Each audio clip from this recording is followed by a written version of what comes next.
રાહુલ ગાંધીએ જે રીતે રાયબરેલીમાં નિવેદન આપ્યું છે, મને લાગે છે કે દેશમાં 100 કરતાં પણ વધારે ચૂંટણીઓ હાર્યા પછી જે પ્રકારની હતાશા રાહુલ ગાંધીમાં છેલ્લા વર્ષોમાં દેખાય છે, એનું આ પરિણામ છે.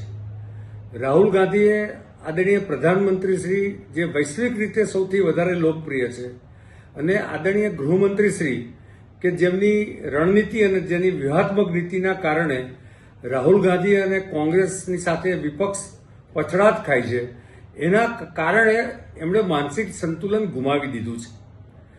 રાહુલ ગાંધીએ વાસ્તવમાં કોઈ સારા સાયકેટ્રિસ્ટને બતાવવાની જરૂર છે, અને જે પ્રકારે એક હેબ્યુચ્યુઅલ ઓફેન્ડર હોય અને ગુનાહિત માનસિકતા જે રીતે કોઈ વ્યક્તિ દર્શાવતી હોય, એ જ રીતે રાહુલ ગાંધી અનેક વખત બોલ્યા છે. દેશની જુદી જુદી હાઈકોર્ટોમાં અને કોર્ટોમાં એમની સામે આ પ્રકારના કેસીસ પણ ચાલે છે. કેટલીક કોર્ટોમાંથી એ આજે પણ જામીન પર છે. સુપ્રીમ કોર્ટ જેવી કોર્ટે પણ એમને કડકમાં કડક સૂચના એના વાણી વર્તન વ્યવહારમાં દાખવવાની વાત કરી છે.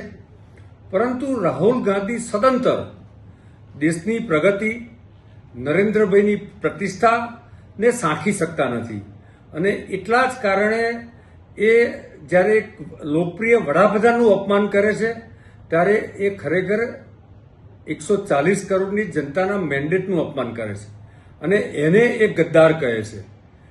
મને લાગે છે કે રાહુલ ગાંધીના આ પ્રકારના વર્તનથી કદાચ સોનિયાજી પણ દુઃખી હોય, પણ હા, સોરી, આ એ જ સોનિયાજી છે કે જેમણે નરેન્દ્રભાઈને મોતના સોદાગાર કીધા હતા.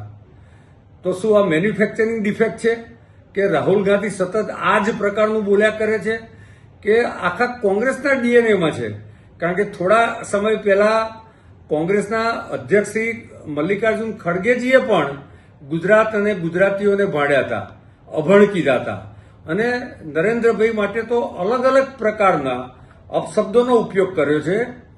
દેશની જનતા હજુ પણ એમને જડબા સલગ જવાબ આપવાની છે, અને હજુ પણ રાહુલ ગાંધીમાં આ પ્રકારના પાગલપણાની માત્રા આવનાર સમયમાં વધતી જવાની છે.